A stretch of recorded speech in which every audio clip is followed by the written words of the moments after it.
a sua definição. Lembra que nós estamos falando sobre a extensão da expiação, ou seja, qual o alcance da morte de Cristo, ou melhor dizendo, por quem Jesus Cristo morreu.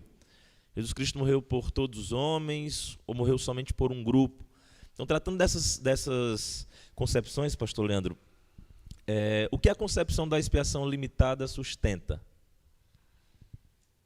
Ok, então como os irmãos trabalharam já de forma inicial com o pastor Romeu semana passada, a concepção da expiação limitada, também chamada de redenção particular, né, ela vai trabalhar a ideia de que o Senhor Jesus, ele derramou o seu sangue para salvar apenas algumas pessoas, que nós chamamos, que nós conhecemos nas Escrituras, que dentre outros nomes, essas pessoas são chamadas de eleitos. Então, a concepção da redenção particular ou expiação limitada fala que Deus enviou Jesus para morrer apenas pelos eleitos. Deus enviou Jesus para morrer apenas pelo número limitado de pessoas, aí vem o nome expiação limitada. Então, expiação, lembramos, a ideia de cancelamento de pecado. Então, Jesus veio cancelar os pecados com a sua morte de quem? Do mundo inteiro? Não. De apenas um grupo específico e limitado de pessoas. Então, como diz o outro nome da concepção, redenção particular, houve então uma redenção, lembrando que a palavra redenção relaciona-se à ideia da escravidão, né, pagamento de um resgate. Então, houve o pagamento de um resgate por todo mundo? Não. Houve o pagamento de resgate para pessoas em particular, para um grupo específico de pessoas que Deus amou e escolheu antes da fundação do mundo, baseado apenas no seu querer, baseado apenas na sua vontade, como diz Efésios 1, no beneplácito da sua vontade, ou seja, no seu prazer interno e pessoal, sem fundamentar em nada em nossos méritos. Não havia nada que eu e você pudéssemos fazer inicialmente para Deus escolher nos redimir, para Deus escolher nos amar, nos perdoar, cancelar os nossos pecados. Nada que fizéssemos poderia atrair os olhos de Deus para nós. Então, a redenção particular é a concepção de que Deus escolheu redimir, perdoar, cancelar os pecados de apenas um número específico de pessoas que nós chamamos de eleitos. Ok, muito bem. Então fica claro, essa definição expiação limitada, então é uma ação efetiva de Deus ao escolher por quem Cristo morreria, e essa categoria de pessoas são chamados de eleitos. Pastor Leandro, nós estamos aqui tratando, na semana passada eu trouxe uma série de textos, tanto de uma abordagem quanto de outra.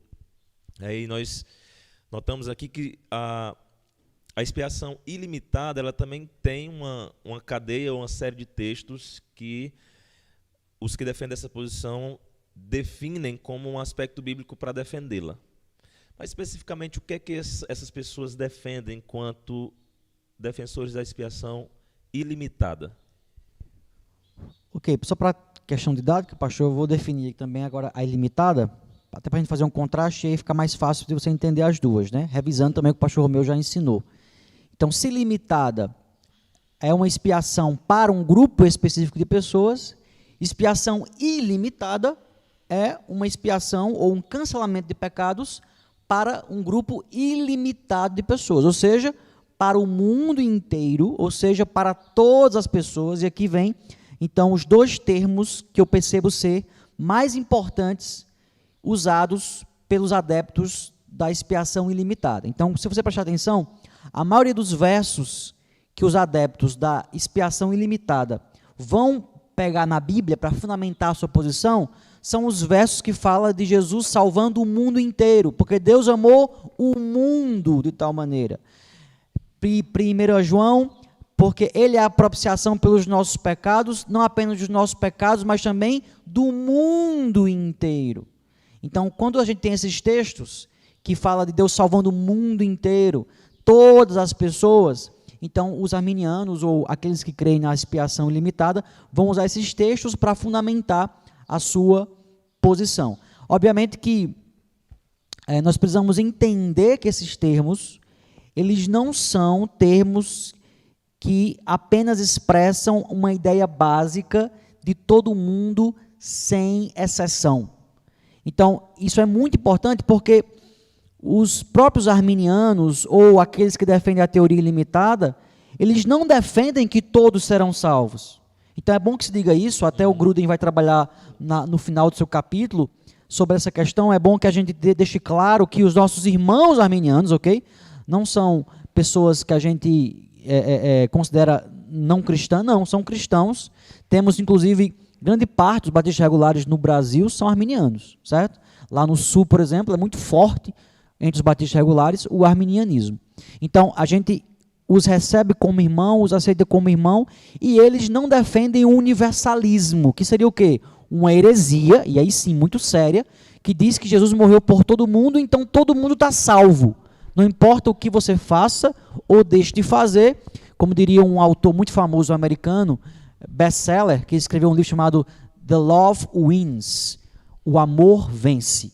E aí esse pastor, entre aspas, vai argumentar nesse livro que Jesus morreu por todo mundo. Então todo mundo está salvo. O budista está salvo, o muçulmano está salvo pelo sacrifício de Jesus, porque no final o amor vence. Então Deus amou o mundo inteiro, João 3,16, Deus amou o mundo. Então deu o seu filho para salvar o mundo inteiro, e agora não importa o que você faça ou deixe de fazer, você está salvo. Os nossos irmãos arminianos não entendem isso, não defendem isso de forma nenhuma. Eles creem que somente aqueles que creem em Jesus serão salvos. Agora, qual é então a diferença entre eles e nós? É que eles creem que a expiação ela foi feita para todos. Ela foi feita para todos. E apenas aqueles que creem no sacrifício de Jesus serão salvos. Mas ela foi feita para todos. Já nós aqui, calvinistas, defendemos que a expiação não foi feita para todos, mas apenas limitado de pessoas. Por isso que expiação limitada. Volto então à terminologia que o pastor aqui falou, e que nós iniciamos tratando, sobre mundo e todos. É muito importante que, inicialmente, nós entendamos que essas palavras já vêm sendo entendidas de acordo com o seu contexto. Então, por exemplo, eu não posso chegar em João e pegar o mundo que tem em João e ir aplicando para todos sem exceção, de forma impensada ou irrefletida. O pastor Romeu pode falar aqui mais um pouco, que tem estudado mais aprofundado o livro de João e suas complexidades. E aqui um parêntese, né? A gente sempre indica João como primeiro livro para uma pessoa quando se converte ler. Não é errado e nem é ruim, mas a gente traz uma ideia de que João é o livro mais fácil que tem de entender, né? Irmãos, não é, certo? Se você for entender João de forma mais profunda, João talvez seja o evangelho mais complexo dos 4, certo? Porque se você for ler João de forma superficial, você vai se embananar. Como, por exemplo, você vai lá, João 3,16, Deus amou o mundo, então Deus amou todos sem exceção, aqui está muito claro. E não é assim, o mundo em João ali não está querendo dizer o mundo inteiro sem exceção, como a gente entenderia numa leitura superficial. Tem algumas coisas mais profundas, assim como também todos. É importante que você entenda que todos nem sempre quer dizer todos sem exceção.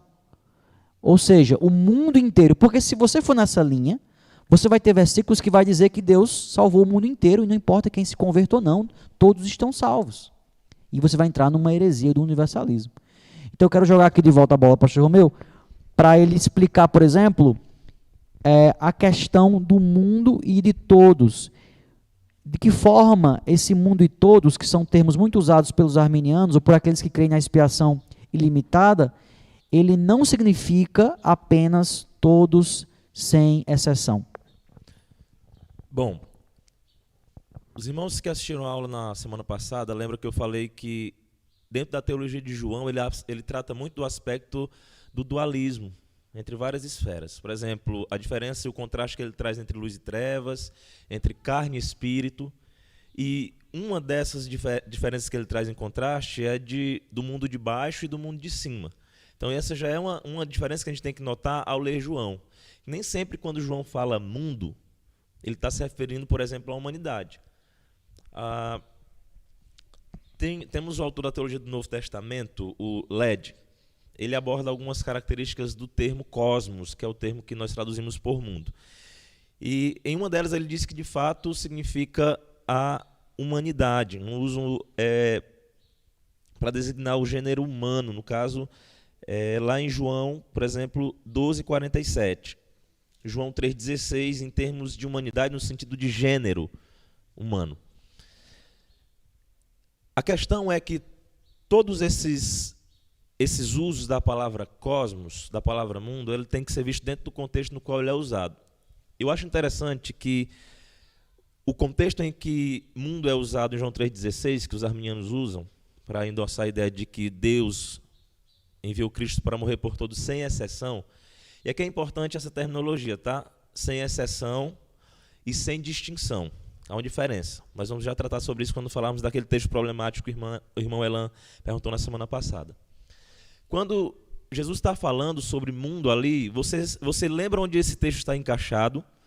Ele está encaixado dentro de um diálogo, ou num contexto bem imediato à conversa dele com Nicodemos. Quem lembra quem é Nicodemos? Ele é de qual categoria de pessoas ou de especialistas da lei, por assim dizer? Ele é um fariseu. Um fariseu, como um bom judeu apegado à lei, ele tinha a ideia de que o mundo, ou a salvação, na verdade, se restringia ao mundo judaico. E Jesus, então, na extensão do seu argumento, em que o Espírito dá a conhecer a salvação a quem quer, estende essa salvação não apenas ao mundo judaico, mas a todos, no sentido de gênero humano, a todos os povos, não sem exceção, cada um dos homens, mas sem distinção. Ele não distingue judeu e ele não distingue grego ou romano. Então, nós temos, por exemplo, aqui, para você ter uma noção de que o texto bíblico, ele não está falando, sempre que ele usa mundo, ele está falando da humanidade como cada uma pessoa. Por exemplo, aqui, vamos abrir nossas Bíblias, aqui em João 7:4.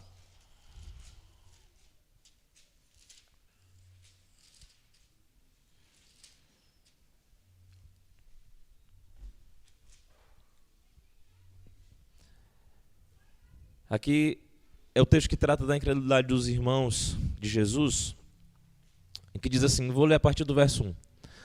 Passadas estas coisas, Jesus andava pela Galileia, porque não desejava percorrer a Judéia, visto que os judeus procuravam matá-lo. Ora, a festa dos judeus, chamada de festa dos tabernáculos, estava próxima. Dirigiram-se, pois, a ele os seus irmãos e lhe disseram, deixa este lugar e vai para a Judéia. Que lugar é esse? A Galileia. Para que também os teus discípulos vejam as obras que fazes. Porque ninguém há que procure ser conhecido em público, que contudo realize os seus feitos em oculto. Se fazes estas coisas, manifesta-te ao mundo. É um uso aqui por associação da ideia de que se mostrar ao mundo aqui nesse contexto é se mostrar para um grupo maior daquele contexto em que ele estava situado na Galileia. O mundo aqui, por exemplo, é a Judéia. É se apresentar a uma assembleia mais ampla do que aquela que ele estava restrito num primeiro momento.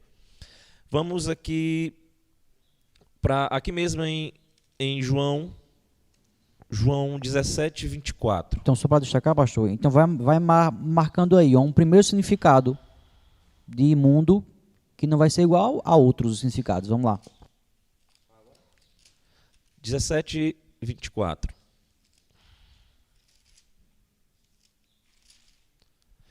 Mas antes vamos aqui no 12:19.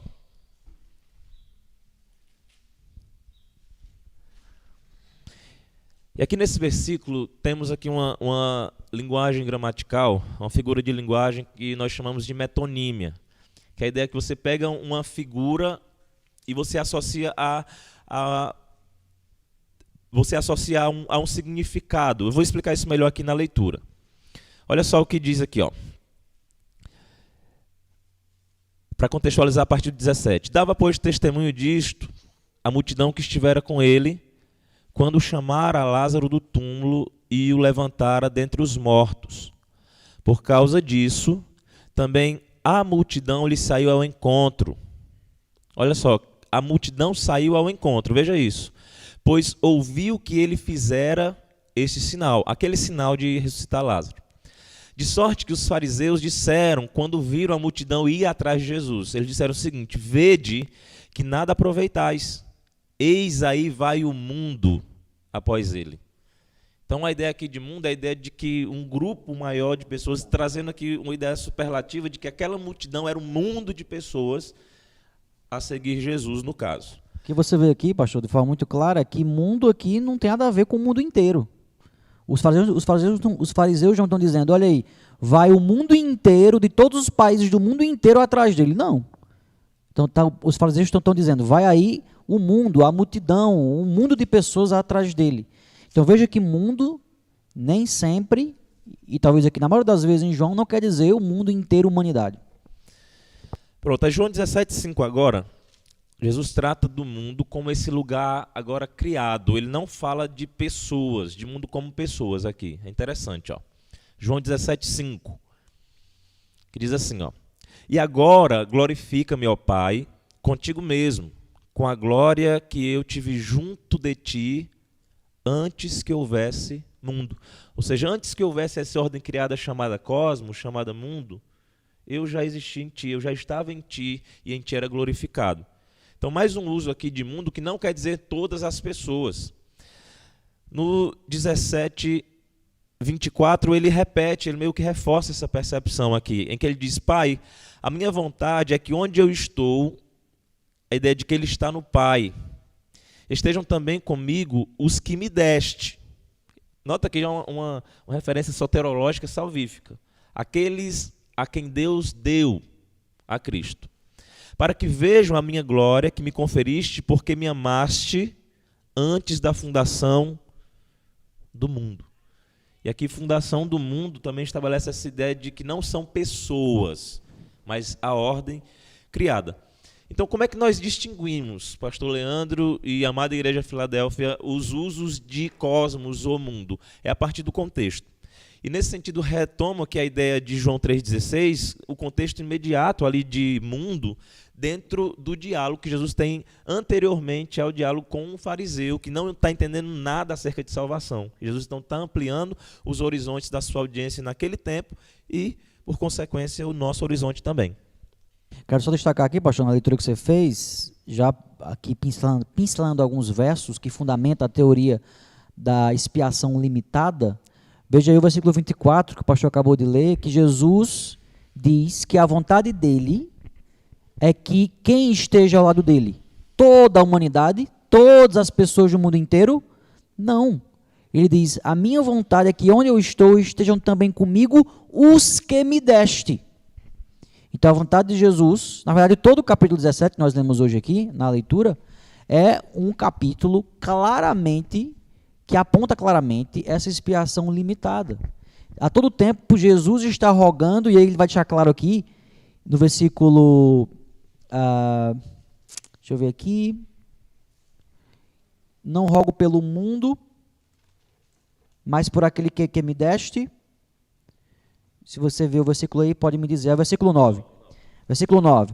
É por eles que eu rogo, não rogo pelo mundo. Olha novamente aqui o uso do mundo. Mas por aqueles que me deste, porque são teus. Então veja aqui o contraste que Jesus usa aqui no verso 9, entre mundo, no aspecto mais geral de pessoas, e ele diz, não, eu não rogo, eu não intercedo, eu não me coloco como substituto, poderíamos ampliar a ideia, eu não salvo, eu não apazigo a ira na ideia da propiciação, eu não expio o mundo. Eu rogo, eu intercedo, eu clamo, em contraste a esse mundo, no lugar de rogar pelo mundo inteiro, ou pela humanidade inteira, eu rogo por aqueles que o Senhor me deu, e aqui mais uma vez o aspecto de eleição. Então Deus tinha elegido pessoas antes da fundação do mundo para dar a Jesus. É tanto que ele vai dizer lá em outro verso, se não me engano, João 6, que ninguém pode vir a mim se o Pai que me enviou não o trouxer. não o trouxer e entregar a mim, não o trouxer e me dá. Então veja que Jesus salva aqueles que o Pai traz e entrega a Jesus. Então veja que é uma relação inicialmente, pelo menos monérgica, né? Que a gente, o pastor meu falou sobre isso, a ideia de uma ação particular, única de Deus inicial.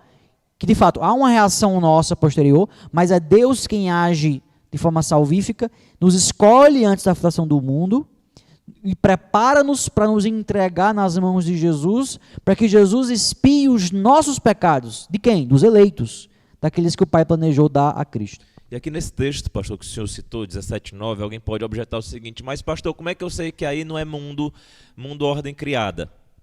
E aí Jesus está falando, está tratando disso nesse sentido e não de mundo humanidade, porque o contexto, Jesus ele individualiza a sua percepção, ele fala, eu não rogo pelo mundo, mas por estes, e aí subentende da ideia de indivíduos que o Senhor me deu. Então o contexto aqui, abordando a ideia de indivíduos, da ideia de que mundo aqui se trata então de pessoas. Você nota que é uma questão hermenêutica que você faz a partir da observação do texto, sem precisar fazer muito esforço nesse sentido aqui. Perceba que aqui a gente não está usando grego, nada disso. Não. A gente está olhando o contexto e fazendo os contrastes, não uma leitura atenta, só Sim, isso. Sim, exato.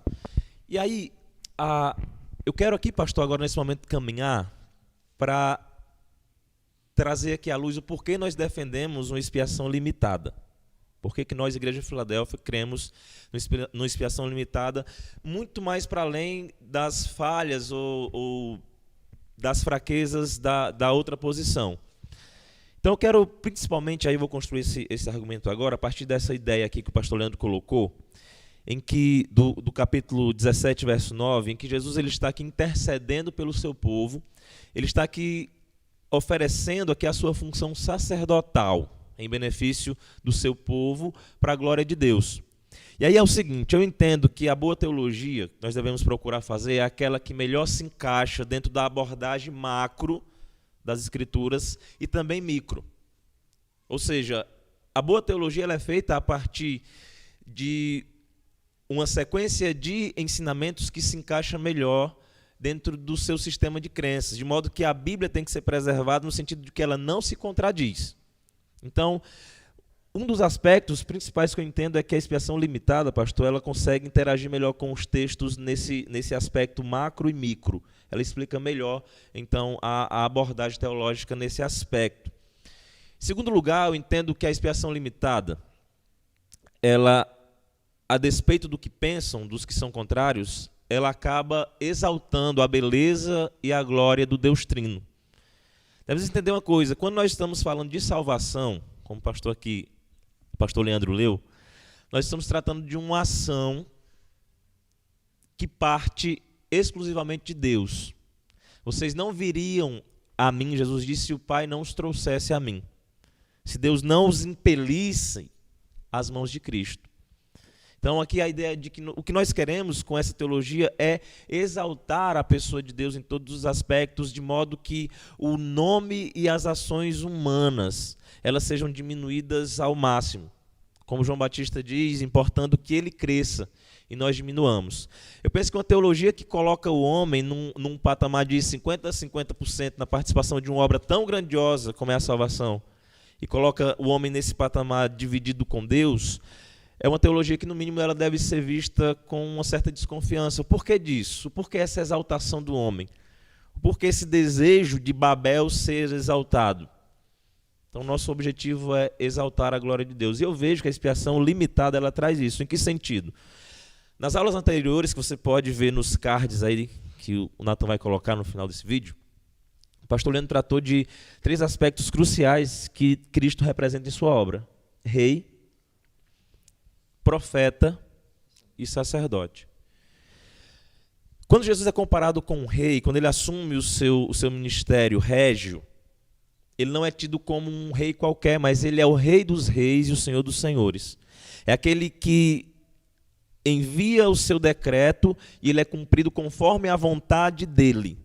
Ele diz, eu sou o rei de todos, eu sou o rei de todos os reis, de todos os povos, e a minha vontade será estabelecida. É aquilo que nós achamos lá em Isaías 46:10, quando Deus falando sobre o seu poderio e sua majestade, é o que ele diz, que anuncia o fim desde o princípio. e desde a antiguidade as coisas que ainda não sucederam, que digo, o meu conselho será firme e farei toda a minha vontade. Esse é o nosso Rei, esse é o nosso Cristo.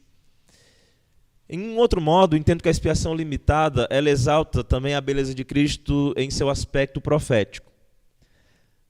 O senhor lembra, o senhor já ensinou para a igreja há de lembrar também que o verdadeiro profeta, olhando à luz do Antigo Testamento, que essa é uma sombra que traz acerca de quem Cristo seria, o grande profeta, que é predito por Moisés, que viria um profeta semelhante a Moisés e todos dariam ouvido à sua palavra.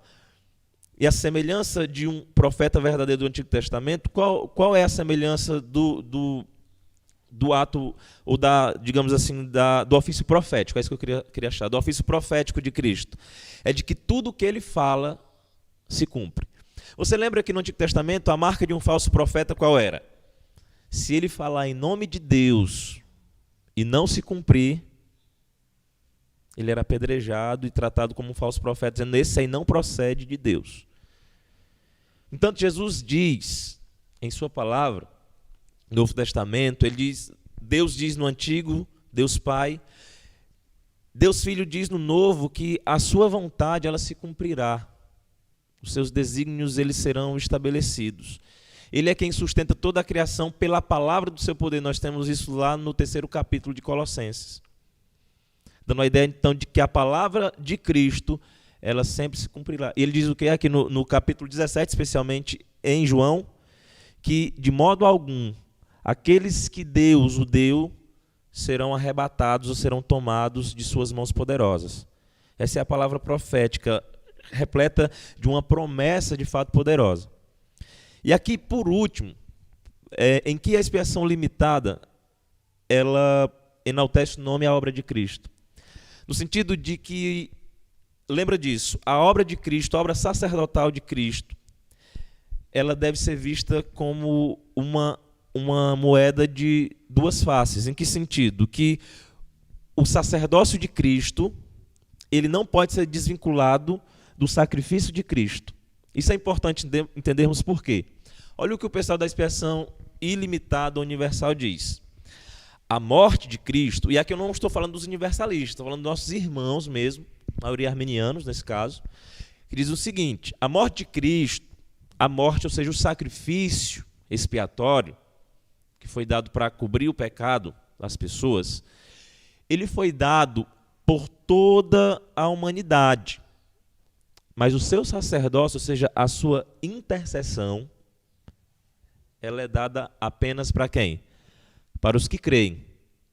Nota que há uma distinção entre a oferta do sacrifício e o sacerdócio.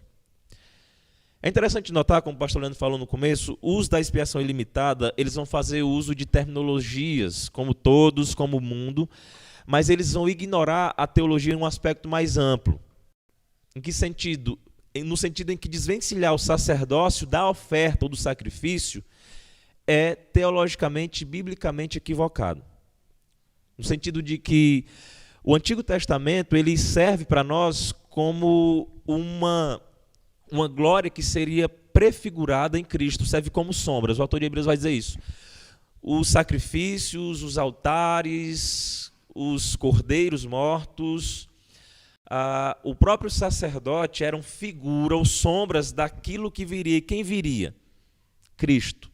Tudo aquilo apontava para Cristo. Tanto é que como é que os judeus eram salvos no Antigo Testamento? Pelo sacrifício do sangue de bodes e ovelhas? O autor de Hebreus vai dizer não. Não por isso, mas pela fé naquilo que Deus havia prometido.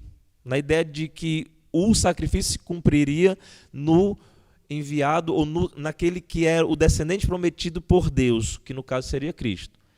Então, não tem como a gente ler o Novo Testamento sem olhar para trás.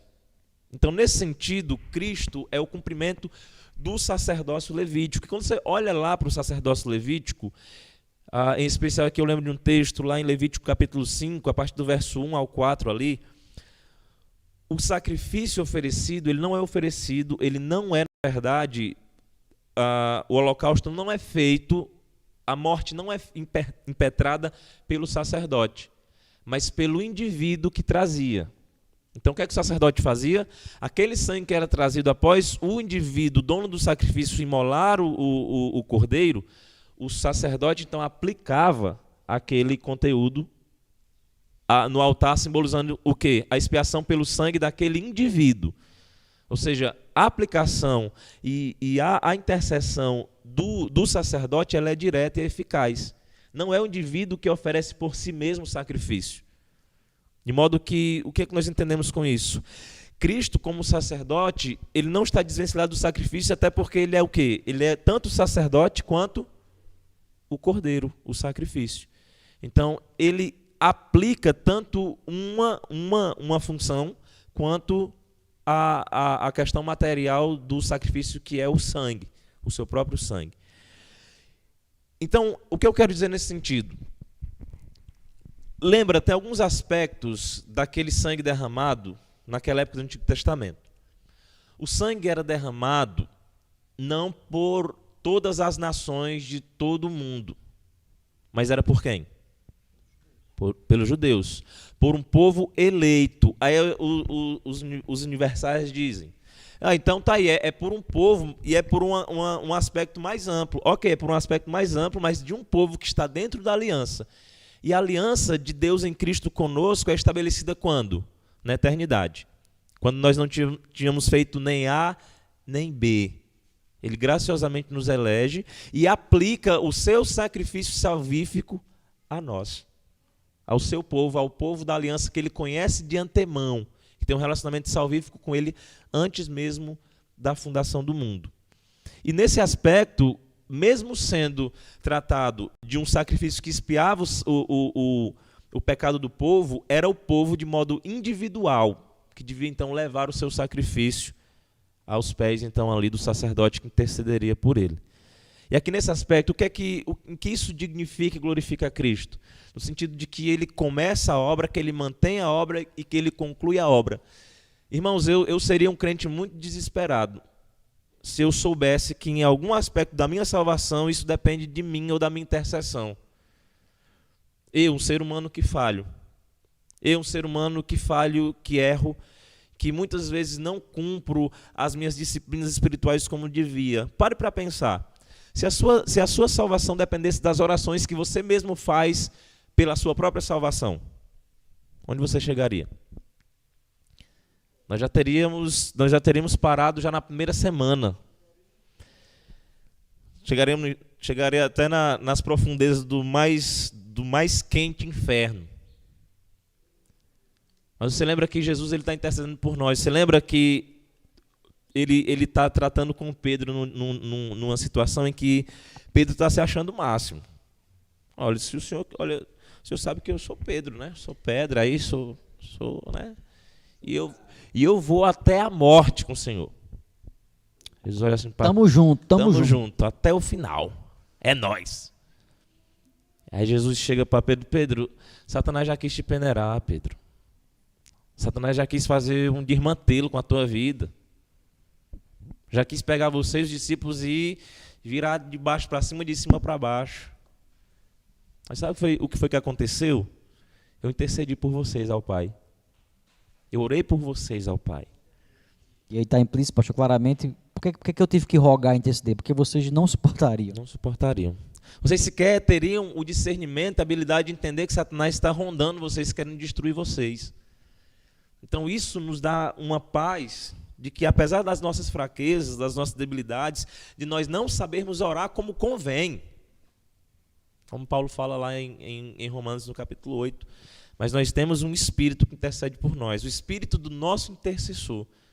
O escritor aos Hebreus, no capítulo 4, falando sobre a obra intercessória de Cristo, ele diz que Cristo, que sofreu as tentações e as lutas que nós sofremos, ele é poderoso para interceder por nós e ele vive para isso. Interessante. Essa função duradoura e eterna. Por que a eternidade vai ser um lugar seguro? Porque a obra intercessória de Cristo também se expandirá e durará para sempre. Então, nesse sentido, eu não coloco sobre mim as expectativas da salvação, pastor Leandro e amada igreja.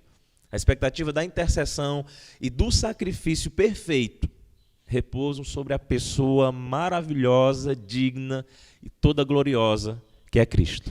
Pastor, eu quero resumir aqui a sua exposição tão clara em Romanos 3, a partir do verso 21, que Paulo vai resumir aqui tudo isso que o pastor está falando, a ideia de que agora, nessa nova aliança, sem lei, sem a necessidade da lei mosaica, de toda a sua gama de sacrifícios, se manifestou a justiça de Deus, testemunhada pela lei e pelos profetas, ou seja, testemunhada pelo Antigo Testamento.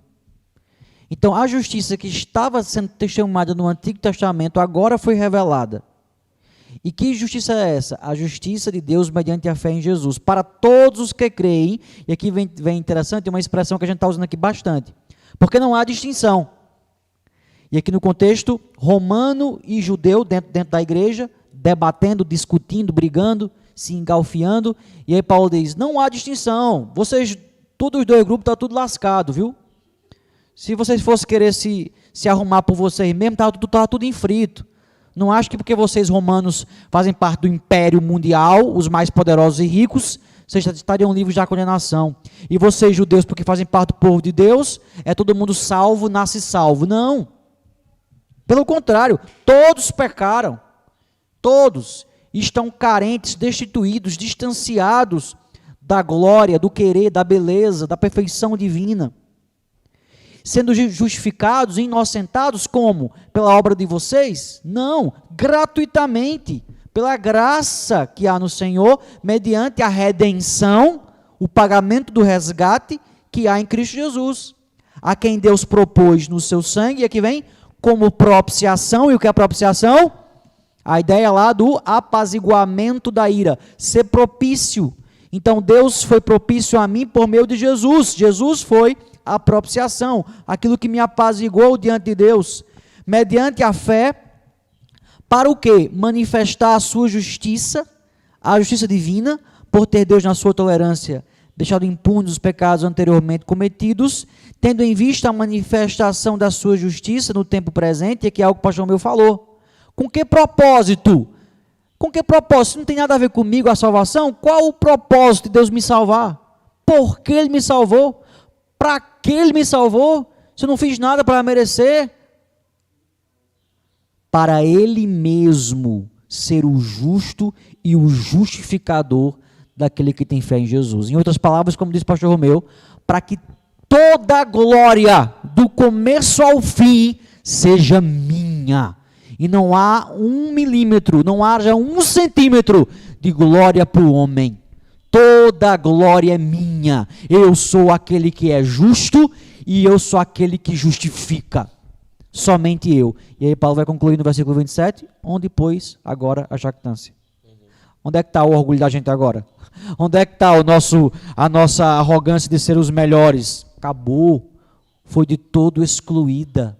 Não há mais espaço para nenhuma arrogância ou orgulho de nossa parte, porque a obra salvífica, redentiva, expiatória, propiciatória de Deus foi construída por Ele do começo ao fim, toda a glória então somente dele. Muito bem, isso mesmo. Aqui o texto que eu havia citado aqui, havia mencionado, é Lucas 22, 31 e 32, quando Jesus conversa com Pedro, não é só para a gente ter uma clareza aqui, melhor. Então disse também o Senhor, Simão, Simão, eis que Satanás vos pediu para vos cirandar como trigo, ou vos peneirar, em outras traduções. Mas eu roguei por ti, para que tua fé não desfaleça. E tu, quando te converteres, confirma teus irmãos. Pastor, surgem algumas questões aqui. A gente tratou da questão limitada como uma base mais ampla, né, para a defesa, uma base mais ampla bíblica para a defesa dessa doutrina. E aí aqui alguns argumentam que, então, se Deus morreu só por um grupo, se o seu sacrifício é eficaz só para um grupo, que são os eleitos, se Cristo é o profeta designado para que sua palavra se cumpra somente para o seu povo, se ele é o rei que ordena e as coisas se cumpram, em especial para o seu povo, se ele está intercedendo só pelos seus, pastor, então os da limitada não estão sendo, no mínimo, desonestos teologicamente quando, por exemplo, saem para evangelizar e oferecem a salvação a todos os homens. O que o senhor diria sobre isso? Eu vou aqui citar uma frase do Gruden, que ele traz aqui nessa obra, que nós usamos também como base aqui para as aulas de teologia, né? Usamos o Erickson e também Gruden, Geisler, Berkhoff, por exemplo, mas principalmente esses dois. E aí o Gruden vai trazer aqui uma frase que eu acho que resume bem. O fato de não saber o volume da colheita não impede o fazendeiro de plantar sementes em seus campos. Então o fazendeiro, quando ele vai plantar sementes no campo, ele não tem como afirmar, pelo menos no contexto mais antigo, não sei se hoje a tecnologia já dá essa capacidade, mas no contexto mais antigo, ele não tinha como dizer a quantidade da colheita. Ele ia plantar, o fato é que algumas, acho que até hoje, né, algumas vão morrer, outras vão sobreviver. É muito raro todas as sementes frutificarem. Vai ter problemas, vai ter chuva, vai ter geada, vai ter seca, vai ter bicho que vai matar a plantação. Então ele não sabe a quantidade da colheita. Então vamos supor que ele planta 1000 sementes. Ele tem certeza absoluta que vai colher 1000? Não. A colheita ele é entregue às circunstâncias, entre aspas, ao acaso, entre aspas. A colheita não está na mão de quem planta as sementes. O que cabe a quem planta sementes é plantar as sementes. Agora, a colheita e a frutificação dessas sementes está à mercê da natureza e, no nosso caso aqui aplicando, nas mãos do Senhor. Seria a mesma ideia, pastor. Veja, primeira coisa, e o argumento mais forte para que eu possa chamar as pessoas a se converter a todos, porque a Bíblia mandou eu fazer isso, ponto. Mateus 11, Jesus vai dizer o quê? Vinde a mim todos os que estáis cansados e sobrecarregados. Então veja que há um chamado, que a gente chama chamado geral, para que todos venham se arrepender. Isaías, Salmo 51, o salmista vai dizer que um coração contrito e quebrantado, Deus não desprezará. Então, converta-se, quebrante o coração, contrite o seu coração, reconheça os seus pecados. Romanos 10, 9 e 10, versículo muito usado pelos evangelistas, se com a tua boca confessar, não, desculpe, se com a tua boca confessar Jesus como Senhor e em teu coração creres que Ele ressuscitou dentre os mortos, serás salvo. Então veja, é uma palavra jogada para o geral. Não diz, se você quer eleito, com a tua boca confessar a Jesus como Senhor, e em teu coração você que é eleito, crê que Ele ressuscitou dentre os mortos, então você que é eleito será salvo. Não. O texto, os chamados para a conversão de forma geral, são bíblicos, são constantes, são repetidos. Então a Bíblia traz essa linguagem, então eu posso usá-la, porque a Bíblia me dá a base para isso. Agora, quer dizer que quando eu chamo a todos, eu tenho que acreditar que o mundo inteiro vai se converter? Não, porque a Bíblia diz também claramente que isso não é verdade. O mundo jaz no maligno, é o contrário. Então, eu sei dessa realidade. Então, veja, eu posso sim usar essa linguagem, chamar os pecadores ao arrependimento, chamar o mundo inteiro ao arrependimento, porque a Bíblia usa essa linguagem. E eu posso usá-la, e não tem problema nenhum. Segundo lugar, a Bíblia me chama para ser um semeador, como essa frase que eu usei no início. Para semear. Não sei qual vai ser o tamanho da colheita, assim como o semeador também não sabe. Mas eu devo semear o máximo possível, o mais que eu possa. Spurgeon tem uma frase muito famosa, que ele diz, eu não sei quantos frutos Deus vai me dar da minha pregação, e possa ser que Ele não me dê nenhum. Mas até a minha morte eu clamarei que Ele me dê o máximo possível de frutos. E é essa a posição. E Spurgeon era um grande calvinista que cria na expiação limitada. Então, a ideia é que no meu papel é semear o máximo, semear no meu trabalho, semear na família, semear no WhatsApp, semear no Instagram, semear no Facebook, semear no YouTube, semear onde eu estiver. Semear, falar. Jogar as sementes. Dessas sementes, quais virarão uma planta útil? Só o Senhor sabe. Está nas mãos dele, não cabe a mim. E é esse, então, a relação que eu tenho que ter com respeito à pregação do Evangelho. Então, veja que essa argumentação dos arminianos, de que eu estou enganando as pessoas ao chamar todos para se converter, não é verdade. Porque eu estou chamando todos sem distinção. Estou chamando todos sem distinção. Você que é negro, você que é branco, você que é pobre, você que é rico, você que é adúltero ou você que é homossexual, você que mora em Juazeiro ou mora na China, em Pequim, venha, entregue a sua vida a Cristo. Todos sem distinção é o meu chamado.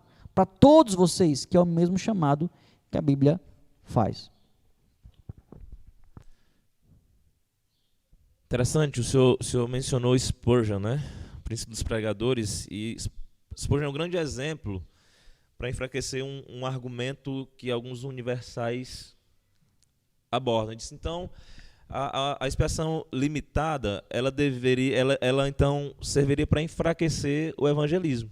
Pelo contrário, ela deve expandir a nossa ação evangelística no sentido de que nós não sabemos, mas que temos a ordem, então, de lançar as nossas sementes, lançar as nossas redes no mar, que nós não sabemos se virá peixe ou não, se quantos virão ou quando virão. Outra questão sobre isso, acho interessante, você citou aí o Spurgeon, e eu lembrei do Calvino, que também era criticado, né, por ser aquele que organizou essas ideias que são bíblicas, né, não foi ele que criou, mas ele organizou esses 5 pontos famosos, que a gente trabalha, inclusive, essa teoria limitada, ele organizou melhor, e aí ele é criticado, né, Calvino não deve pregar o evangelho, porque já que os eleitos vão ser salvos, para que pregar o evangelho? Calvino trabalhou com cadeiras de missões em seus seminários e financiou missões no mundo inteiro, provando que isso não tinha nada a ver uma coisa com a outra. E uma outra coisa que o pastor falou aqui, que, pelo contrário, a teoria limitada, a teoria da expiação limitada ou a eleição é um estímulo ainda maior para pregar o evangelho, a salvação e a conversão das pessoas não depende delas. Porque se eu entender a Bíblia, se eu ler a Bíblia de forma atenciosa, eu vou lembrar que Romanos 3 diz o quê? Não há um bom, não há nenhum sequer, não há quem busque a Deus. Então, se eu for fiel às Escrituras e acreditar que depende das pessoas se converter ou não, aí que eu não vou ter estímulo nenhum para pregar, porque não há quem busque a Deus. A Bíblia já disse, a Bíblia já respondeu, ninguém vai vir, ninguém vai se converter, todo mundo está morto. Efésios 2:1, ele vos deu vida, vós mortos, todo mundo está morto, morto não busca ninguém, morto não aceita nada, morto não reage a nada, todos estão cegos, é uma outra metáfora que a Bíblia usa, não vê nada. Não importa quanta beleza você mostre, porque Jesus é lindo, olha aqui como ele é lindo, olha o que ele fez. A pessoa está cega, ela não está vendo nada. Ela está surda para o evangelho. O seu coração está endurecido, não entende. A sua mente está cauterizada no pecado. Então você está pregando a um morto. Então, se eu parar aí, nessa realidade bíblica, sem crer que é Deus que salva, eu não vou pregar a ninguém. Porque eu vou estar perdendo tempo, ninguém vai entender nada. Ninguém vai ouvir nada, ninguém vai ver nada, ninguém vai crer em nada, por que eu vou pregar? Agora, se eu entender que o Espírito Santo age de forma milagrosa, entrando na vida das pessoas, de cima para baixo, abrindo os seus olhos, cavando os seus corações, os seus ouvidos, quebrantando os seus corações de pedra e transformando em carne, e ele tem esse poder para fazer as pessoas se ajoelharem diante de Cristo, aí eu posso pregar. Aí eu posso ter o estímulo para pregar, aí eu posso entender que a minha pregação tem poder, porque se o Senhor quiser, aquele pecador pode ser o mais miserável, o mais incrédulo, o mais ateu de todos, e ele não resistirá à graça irresistível do Senhor. Se o Senhor quiser salvá-lo, o Senhor vai entrar no coração dele, vai quebrar, moer, vai ali quebrar ele, fazer ele em pedaços, ele vai se arrepender aos pés de Cristo. Nunca me esqueço de um amigo que eu fui pregar, no ensino médio, ele de uma família tradicional da minha cidade, família rica, e naquela hora a minha incredulidade falou alto, por que eu vou pregar esse cara? Esse cara nunca vai se converter. Esse cara aqui é de uma família tradicional da minha cidade, um cara rico, e esse cara vai se converter, vai lá para a minha igrejinha, lá naquele bairro distante aqui, ele mora no centro da cidade, num casão, vai lá para a minha igreja, no final da cidade, será? Mas aquela coisa, Jesus mandou, eu fui nessa, eu não vou pregar porque Jesus me mandou, mas não estava crendo muito não. Aí fui lá e preguei. Com o tempo depois, preguei uma vez, preguei duas, preguei três, ele escutava, e aquela coisa, pô, não sei o quê, aquela cara de quem? De paisagem, né? De quem está ouvindo ou não está ouvindo, a gente não sabe, está entendendo ou não está entendendo. Sei que certo dia, eu na minha casa, sentado numa quinta-feira, ele chegou, cabelo todo arrepiado, descalço, vinha da casa dele a pé, para confessar Jesus como Salvador dele. No dia que Deus pegou aquelas minhas palavras e aquelas minhas sementes e quis fazer frutificar, eu estava em casa sem fazer nada, eu estava em casa sem pregar para ele, estava em casa fazendo outra coisa, e ele veio confessar Jesus e me dizer, olha, eu quero entregar minha vida a Cristo. No dia em que Deus abriu os olhos dele. E é assim que Deus faz com todos nós. É no dia que Deus quer, é como Ele quer, quando Ele quer. Mas o fato é que se Ele quiser, Ele fará. Ele abrirá os olhos, Ele converterá corações, e por isso que eu posso pregar a pobre e a rico, posso pregar a gente iletrada e a gente das mais cultas, sem medo. Porque o pobre e o rico só vai se converter se Deus quiser. O iletrado ou o intelectual só vai se converter se Deus quiser. Nunca me esqueço de Paul Washer pregando numa faculdade renomada lá da Europa. E aí eu pensando, o que é que Paul Washer vai pregar numa faculdade dessa? Caras doutores, mestres. Ele simplesmente abriu o Evangelho, começou a pregar o Evangelho de Jesus. E é isso, irmãos. É esse Evangelho que quebra, que toca, não importa o quanto o cara se ache intelectual, se ache o doutorzão. Se o Senhor quiser naquela hora, Ele vai usar o versículo mais simples, o versículo mais que a gente aprendeu na escola dominical com 10 anos, e vai pegar o coração daquela pessoa e vai implodir o coração dela com aquela palavra, para mostrar que o poder é dele, que o poder é dele, que é Ele que converte, e a glória é dele. Amém. Deus seja louvado. E não sobra glória para ninguém além de Deus. Eu prometi na semana passada que eu ia tratar de alguns textos. Creio que o tempo está avançando aqui. A gente ainda tem ainda uma margem aqui. E eu queria tratar especialmente um texto que foi perguntado pelo irmão Elan na aula passada. Pelo menos um desses textos, que está lá em 1 Timóteo 2. Tá bom? Abra a sua Bíblia, 2 Timóteo 2.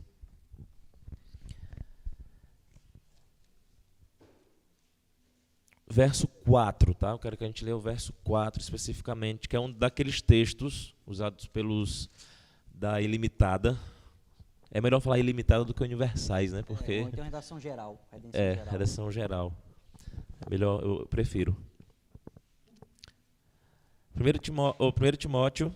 Segunda, não? Primeira. Falei segunda? Me equivoquei, então. 1 Timóteo. 1 Timóteo 2, versículo de número 4. Falando no verso 3 de Deus como nosso Salvador, Paulo está falando. Aí o verso 4 ele diz o seguinte: o qual esse Deus, nosso Salvador, deseja que todos os homens sejam salvos e cheguem ao pleno conhecimento da verdade. Pronto. Eu vou sair daqui hoje, nessa manhã, com esse texto. E quando o Senhor me oferecer a oportunidade para pregar aqui nesse púlpito, eu vou pregar a expiação ilimitada. Geral, nesse texto. É hora que o Senhor me expulse e os irmãos também, porque eu não estou levando a sério o contexto do texto. Essa é a questão. Somos todos teólogos. A diferença do que faz um bom teólogo ou um mau teólogo, é isso que nós temos que analisar, é se ele considera o contexto do texto ao qual ele está abordando. E veja que esse contexto tem que ser lido, esse texto tem que ser lido em seu contexto geral e imediato. Qual é o contexto geral? O contexto em que Paulo está inserido é aquele contexto em que há uma espécie de super exclusividade de salvação judaica. E Paulo, então, ele está ali tentando deixar claro que a expansão do evangelho está acontecendo no plano de Deus, de bendizer todas as famílias que ele faz, a promessa que ele faz a Abraão, de bendizer todas as famílias da face da terra em Abraão, está se cumprindo. E todas as famílias aqui, da ideia da expansão desse evangelho gracioso que chega a todos os povos, e aí mais uma vez, sem distinção, não sem exceção. Aí olha o que o texto diz aqui agora no contexto imediato a esse texto, verso número 1 do capítulo 2. Antes de tudo, pois, exorto que se use a prática de súplicas, orações, intercessões, ações de graças em favor de todos os homens. Olha aqui, em favor de todos os homens. E aqui no verso 2 ele vai categorizar quem são esses homens. Em favor dos reis e de todos os que se acham investidos de autoridade, para que vivamos vida tranquila e mansa com toda piedade e respeito. Aqui dá a ideia de que Paulo está confrontando um raciocínio de que não. Para que orar por esses homens mesmo ímpios? Esses imperadores que fazem muitas vezes nos perseguir. Diz, pelo contrário, vocês têm que orar por esses homens, por todos os homens, os reis, os investidos de autoridade, para que vocês então possam desfrutar de uma vida mais pacífica. Então aqui nota que todos os homens não está especificando o mundo inteiro, todas as pessoas sem exceção, mas um grupo de homens. E aí ele dá continuidade. Isto é bom e aceitável diante de Deus, nosso Salvador, o qual deseja que todos os homens sejam salvos. E todos os homens aqui tem que ser entendido nesse contexto que foi tratado acima. E chega então ao pleno conhecimento da verdade, porquanto há um só Deus e um só mediador entre Deus e os homens, Cristo Jesus, homem, o qual a si mesmo se deu em resgate por todos, testemunho que se deve prestar em tempos oportunos. E aqui Paulo está falando claramente em um contexto de salvação, de fato. Mas aí você pergunta, pastor Romeu, como é que a gente entende isso dentro de um contexto de expiação limitada, sendo que tem todos, que Jesus se deu em resgate por todos, e aqui lembra daquilo que Paulo está enfrentando. Trazer a ideia de que para Deus não há distinção, ele não faz acepção de pessoas em termos de grupos de pessoas, judeu e grego, homem, mulher, escravo e livre. E aqui Paulo ele está defendendo que o seu apostolado ele é um apostolado para fora do povo judaico.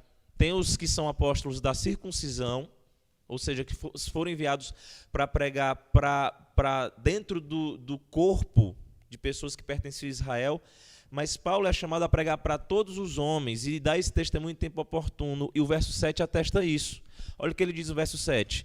Para isso, ou seja, para pregar para todos os grupos, foi então que eu fui designado pregador e apóstolo. Afirmo a verdade, não minto. Mestre dos gentios na fé e na verdade. Então, o todos engloba grupos. Aqui pessoas, então, sem distinção. O todos aqui não é todo homem, sem exceção. E aqui como é que nós sabemos? Olhando para o contexto. E aqui tem uma marca interessante nesse texto, que ele deve ser visto à luz de, se eu não me engano, Lucas 20, em que Jesus disse que se deu em resgate por muitos. A palavra ali, resgate, é a mesma daqui, litron. E a palavra lá, muitos, é o mesmo daqui, que é pança, todos. Então, como assim? É muitos ou é todos? A ideia de que esse muitos é esse todo que engloba gentios e judeus. Para fundamentar, pastor, o seu argumento, eu trago aqui Efésios, que qual é a relação de Efésios com 1 Timóteo? Quem poderia me explicar? Escrito por Paulo, mas um outro argumento muito forte. Quem é o pastor da igreja de Éfeso? Timóteo. Então, qual o contexto da igreja de Éfeso, a quem Paulo escreve a Timóteo, pastor de Éfeso? Efésios 2, a partir do versículo 11. Portanto, lembrai-vos de que outrora vós gentios na carne, os gentios da igreja de Éfeso, cujo pastor era Timóteo, incircuncisos, chamados incircuncisos por aqueles que se intitulam circuncisos, ou seja, os judeus na carne, por mãos humanas, naquele tempo, Efésios 2, 12, estáveis sem Cristo. Vocês, gentios de Éfeso, naquele tempo, estáveis sem Cristo, no tempo passado, separados da comunidade de quem? De Israel, estranhos às alianças da promessa que tinha em Israel, não tendo esperança e sem Deus no mundo, mas agora, na nova aliança, em Cristo Jesus, vós que antes estáveis longe, quem? Os gentios, nós também inclusos, os efésios, os brasileiros, os americanos, estávamos longe das promessas que estavam lá para os judeus, fostes aproximados, por quê? Pelo sangue de Jesus. Porque ele é a nossa paz, a qual de ambos, e aqui a ideia dos dois grupos, ele fez um. E tendo derribado a parede de separação que estava no meio, a inimizade, aboliu na sua carne, na sua morte na cruz, a lei dos mandamentos na forma de ordenanças. Ou seja, não mais se aplica a nós hoje aquela gama de ordenanças e sacrifícios que havia no contexto judaico, porque na carne de Jesus, na sua morte, ele abole a necessidade de cumprimento daquelas ordenanças, para que dos dois o quê? Os dois povos, gentios e judeus, os dois grupos, ele criasse em si mesmo um novo homem, um novo grupo, uma nova comunidade, chamada como? A igreja. Judeus e gentios no mesmo grupo, e ambos em um só corpo com Deus, por intermédio da cruz, destruindo por ela a inimizade. E vindo, evangelizou paz a vós, outros que estáveis longe. Quem são esses? Os efésios, os romanos, os gregos, nós os brasileiros, e paz também aos que estavam perto. Quem é que estava perto? Os judeus. Porque por ele, Jesus, ambos, mais uma vez, ambos, Marina Silva, né? Ambos, que falava isso na campanha dela direto. Enfim, ambos, os dois grupos, temos acesso ao Pai em um Espírito. Assim já não sois estrangeiros e peregrinos, mas concidadão dos santos, sois da família de Deus. Família de Deus, santos, era uma terminologia para que tipo de grupo? Os judeus. Mas agora os efésios também podem ser chamados. Os brasileiros também podem ser chamados da família de Deus. Porque estamos todos nós edificados sobre o fundamento dos apóstolos e profetas, sendo ele mesmo, Cristo Jesus, a pedra angular. Então veja claramente aqui que como esse argumento que o pastor Romeu usou é fundamentado no contexto muito forte que havia na igreja de Éfeso, essa questão dos judeus e gentios muito forte. E aí Paulo então usa a argumentação do todos, falando desses dois grupos, não todos, o mundo inteiro. Foi por isso que eu convidei o pastor para estar aqui hoje, tá vendo? Para enriquecer os argumentos. Muito bem. E pastor, interessante que eu fico assim abismado com a capacidade que Deus concede a Paulo, porque Paulo tem esse chamado de ser o apóstolo aos gentios, é um chamado pesado, de confrontar a sua comunidade, e nós sabemos que Paulo é um homem, quando convertido, extremamente amoroso pela sua comunidade. Eu posso dele dizer lá em Romanos 9, que ele se faria, se possível, anátema ou maldito para que o seu povo fosse salvo.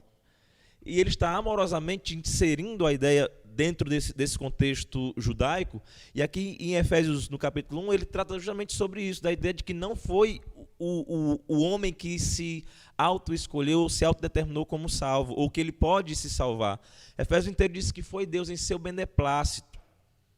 É como se Deus estivesse sentado com ele mesmo, Deus sentado com a sua própria pessoa, que é uma ilustração, e tivesse dito, olha, eu vou fazer isso, viu? Eu vou chamar um povo específico, um grupo, e vai ser esse povo. Aí a vontade de Deus olhou para ele e disse, rapaz, concordo, ótima ideia.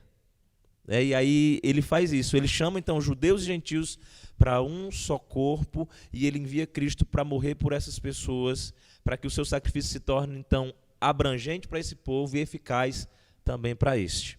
Ok?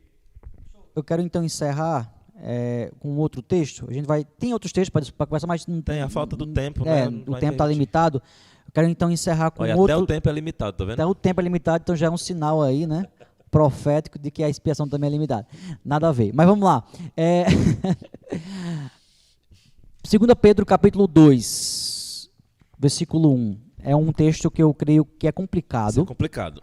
Certo? É complicado. E a gente tem que trabalhar ele, porque de fato os da expiação limitada podem lhe colocar numa saia justa com esse texto, certo?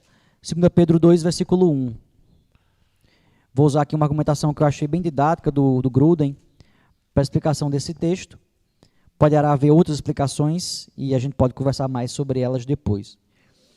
2 Pedro capítulo 2, 2 Pedro 2, a partir do verso 1, diz que assim como no meio do povo surgiram falsos profetas. E aqui vamos lá, vamos começar daqui. No meio de que povo surgiram falsos profetas? Nos judeus, certo? Assim também haverá entre vós falsos mestres, os quais introduzirão dissimuladamente, de forma enganosa, com interesses mesquinhos, heresias destruidoras, até o ponto de renegarem o soberano Senhor que os resgatou. Eita, e agora? Veja, o texto está dizendo que há uma possibilidade de pessoas resgatadas pelo soberano Senhor renegarem a esse Senhor. É isso? É o que parece. Então é um texto complicado, porque veja, o que a gente diz? Que os resgatados jamais rejeitarão o Senhor. Qual é um dos pontos do calvinismo básico? Perseverança dos santos. Né? Tulip em inglês, ou tulip, que é a ideia da tulipa, né? da questão da flor, que faz um acrônimo, é isso? Acrônimo, né? Um acrônimo com os 5 pontos, né? Então, T, total, depravação total, em inglês total não sei se é deprivation, enfim, mas eu não vou falar, eu vou fazer uma tradução simultânea. Então, total depravação ou depravação total, o U vem de incondicional, eleição, então, total depravação, eleição incondicional, o L, expiação limitada, limited expiation, então expiação limitada, o venha lá da questão, no caso I, né, agora, né, da questão da graça irresistível, e o P, que também aplica-se ao português, perseverança dos santos. Então, aqui fecha os 5 pontos. Então, a perseverança dos santos ensina o quê? Que os santos jamais vão desistir da fé. Os santos jamais vão deixar de ser crentes. Jamais deixar de amar a Deus. Eles podem até cair em pecado, podem até, como Davi, entrar em pecado sério, né? Podem até, como Salomão, se desviar por um tempo dos caminhos do Senhor, seguindo outros caminhos, mas eles voltam, eles se arrependem e voltam. E aqui nós temos um texto que diz o quê? Que essas pessoas aqui renegaram o soberano Senhor, que os resgatou. E aí, então, qual seria uma possível explicação? Abra lá em Deuteronômio 32, versículo 6. Deuteronômio 32, 6. Então o texto diz, aqui nós temos o Cântico de Moisés, falando sobre, resumindo, né, a obra do Senhor de retirada, que é muito importante, do povo, o resgate do povo do Egito. E ali então, diz o verso 6, Deuteronômio 32, é assim que recompensas ao Senhor, povo louco e ignorante. Não é ele teu pai, teu dono, teu soberano, que te adquiriu, que te comprou, que faz com que você pertence a ele como escravo. Então Deus te comprou da escravidão do Egito para ser agora escravo dele. E te fez e te estabeleceu. Então, na visão do Gruden, a ideia aqui seria que Pedro está fazendo uma alusão, aqui voltando a Pedro 2:1, a esse contexto em que o Senhor retirou o povo do Egito, o Senhor resgatou o povo do Egito. Aqui não está falando de expiação, não está falando de expiação, nem de salvação de forma direta. Está falando de um contexto em que, assim como Deus resgatou soberanamente um povo do Egito, mas esse povo resgatado do Egito, mesmo assim, fez o quê? Desobedeceu a Deus, rejeitou a Deus, sim ou não? Lembra da geração? Quem foi da geração antiga que sobreviveu? Apenas quem? Moisés, Caleb e Josué. O resto todo morreu no caminho, pereceu no caminho. Por quê? Porque foram incrédulos. Foram incrédulos. Então, eles rejeitaram o Senhor que resgatou eles de onde? Do Egito. Então, aqui seria essa a ideia que Pedro estaria falando. Ele está usando um exemplo de que, assim como aqueles que saíram do Egito foram resgatados por Deus, mesmo assim rejeitaram a Deus e sofreram sobre eles repentina destruição, acontecerá também em nossos dias. Haverão falsos mestres, assim como havia falsos profetas no meio do povo, que ludibriarão as pessoas que estão dentro do meio do povo de Deus, enganarão a esses que estão que estão no meio do povo de Deus, e esses que nunca foram do grupo dos remanescentes, dos fiéis, vão também rejeitar o Senhor. Seria então essa a ideia. Então, e muitos seguirão as suas práticas libertinas, e por causa deles será infamado o caminho da verdade. Então, por causa das pessoas que estão no meio do povo de Deus, mas que não são de fato de Deus, o caminho da verdade será o quê? Infamado, mal falado. A gente teve essa experiência agora recentemente, inclusive excluímos uma pessoa por causa disso, porque ela estava sendo membro da igreja, cometendo pecados graves públicos, infamando o caminho da verdade. Então, essa profecia se cumpre claramente em nossos dias, de que essas pessoas, baseadas em falsos ensinos, em falsas ideias, que Deus me ama de todo jeito, não importa o que eu faça, porque eu não consigo resistir a esse pecado, e aí eu vou e peco de novo, e aí então elas vão seguindo esse caminho, movidas por avareza, movidas por sentimentos egoísticos, e ali então vão sendo ludibriadas por essas ideias. E aqui o contexto de Pedro é mais a ideia de fato, falsos líderes que vão estar dentro das igrejas, falsos mestres, tipo, por exemplo, os teólogos da prosperidade, e que por interesses mesquinhos e avarentos vão ludibriar as pessoas, enganar as pessoas, para poder então tirar delas tudo que elas tiverem, dando a elas uma ideia de cristianismo que as agrada, que as faz sentir-se confortável, mas não no intuito de salvá-las, mas no intuito de enganá-las, de roubar delas, de extorquir delas tudo que elas têm. Então, venha para a minha igreja, me dê o seu dízimo e a sua oferta, e viva a vida que você quiser. E digo mais, Deus vai te dar riqueza, Deus vai te dar total saúde, Deus vai te dar total tranquilidade, os empregos melhores, e a vida mais rica e abundante. O grande ponto é só você vir aqui para a minha igreja. Vem aqui para a minha igreja, dê uma parte do que você ganha de Deus para mim, uma parte boa, generosa, e todas essas bênçãos vão cair na sua cabeça. Então, eu como pregador, pastor Romeu como mestre, poderia ter esse discurso aqui na igreja, e provavelmente nossa igreja teria muito mais gente, né, tipo lá do Joe Walsh, né, 50 mil pessoas nela, e uma cidade inteira, bem dizer, dentro da nossa igreja, dando suas ofertas e dízimos. Então, nós seríamos o quê? Muito, muito ricos, milionários, e os irmãos estariam ali confortáveis em nossa igreja, sentindo-se bem, porque nós estávamos dando a eles o que a carne quer e não o que Deus, de fato, fala para eles. Então, resumindo, a ideia aqui do texto não está falando de expiação, certo? Está usando uma alusão, que a gente chama uma linguagem mais técnica, teológica, faz uma alusão ao Antigo Testamento, faz uma alusão a esse retrato da história do povo de Deus, e aí Pedro então usa esse retrato para falar aí.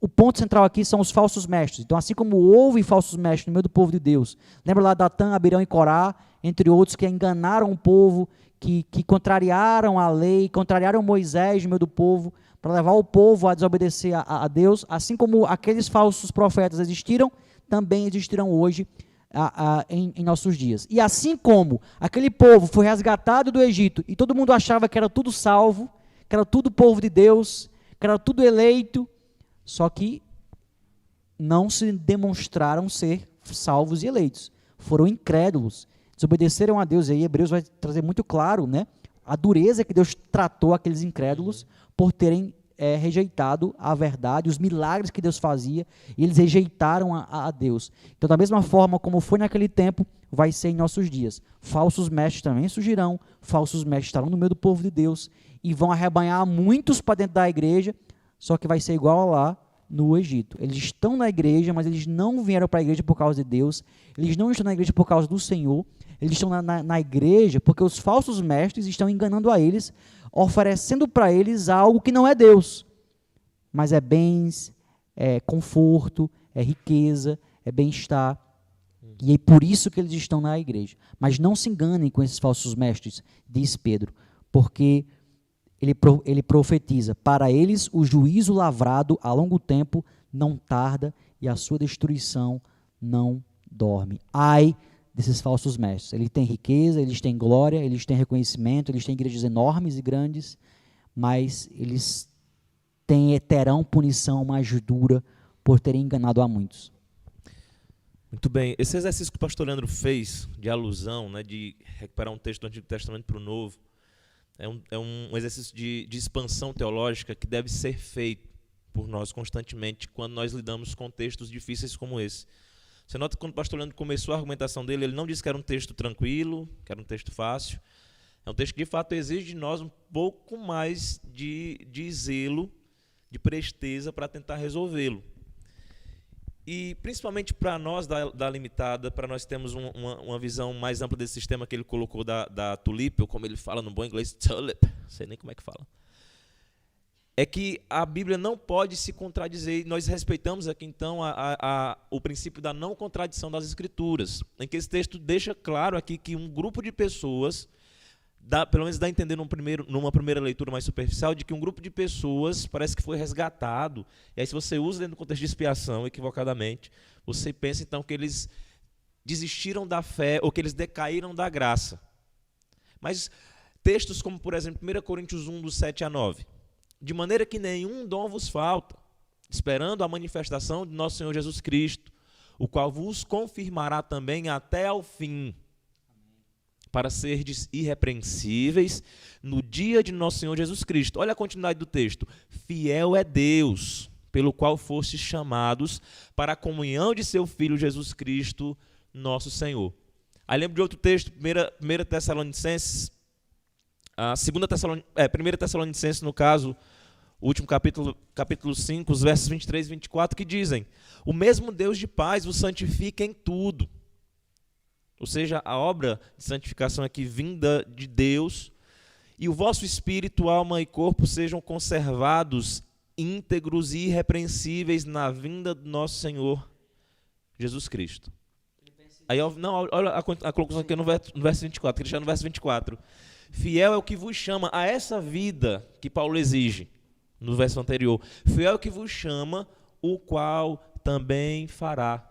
Da ideia de continuidade e consumação da obra. Então, se esse texto diz que pessoas existiram, como é que nós lidamos com textos como esses aqui que eu acabo de ler? Nós vamos, então, expandir teologicamente o significado e buscar uma resposta. Ler a Bíblia é algo claro, mas não é algo fácil. A gente tem que se esforçar. Filipenses 1,6, estou plenamente certo de que aquele que começou a boa obra em vós há de completar até o dia de Cristo Jesus. Então, você veja que tem muitos textos deixando claro uma ideia de que não há perca de salvação. E aí você tem um texto lá, obscuro, em 2 Pedro, que não tem só uma interpretação, que seria o resgate de que seria a perca da salvação de quem foi resgatado e rejeitou a Deus. Você tem outras possíveis explicações para contextualizar e encaixar no todo da Bíblia. O pastor falou uma coisa muito importante no começo. A interpretação sadia da Bíblia ortodoxa, ela tem que ser feita no seu contexto micro, contextual, e também dentro do contexto macro.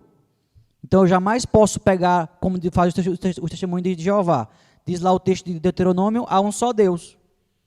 Ouve, Israel, né? O Senhor nosso Deus é o único Senhor. Pronto, é o único Senhor, então não tem trindade. Não tem trindade, porque é o único Senhor. Aqui o texto está dizendo, o único Senhor. Então, pega um verso, e aí despreza todo o resto da Bíblia, desde o começo, lá de Gênesis mesmo, que o Senhor fala no plural, façamos nós o homem, façamos nós, desçamos lá em Babel, no plural, e já começam algumas ideias, opa, parece que não é só uma pessoa aí não, esse Deus não. E aí vem depois Deus Pai, Deus Filho, Deus Espírito Santo, vem um salmo que Jesus cita, que o Senhor está, eis que o Senhor disse ao meu Senhor, opa, coisas estranhas são essas, já apontando aí para algo que não era só um Deus de uma pessoa. Esse Deus é um só, mas não é uma pessoa só. Até que chega lá no Novo Testamento, a coisa fica muito mais clara, porque aí mostra um Jesus que é Deus e mostra um Espírito Santo que é Deus, em que Ananias e Safira mentem para ele, né? E mentem para o Espírito Santo. Então, ele é uma pessoa contra a qual você mente. Então, não é apenas uma força. Então, irmãos, que essa palavra, que essa discussão aqui hoje possa ter abençoado a sua vida, esclarecido algumas dúvidas nessa área da expiação limitada e ilimitada. Não se encerra aqui, as discussões são profundas. Como diz Gruden, é importante que a gente encerre com isso. Não é uma questão de cortar a comunhão com os irmãos ou de identificar quem é crente e quem não é, certo? Então, se você conhecer um irmão que crê na expiação ilimitada, você não pode dizer, você não é crente porque você crê na expiação ilimitada. Não. É algo que não é tão claro para a gente estabelecer como um ponto essencial das Escrituras. É algo que é discutível, que é debatível e que por isso há divergência em toda a história do cristianismo. Sempre houve irmãos sérios que discordaram e debateram esses temas, porque não é algo tão claro como, por exemplo, Jesus é Deus.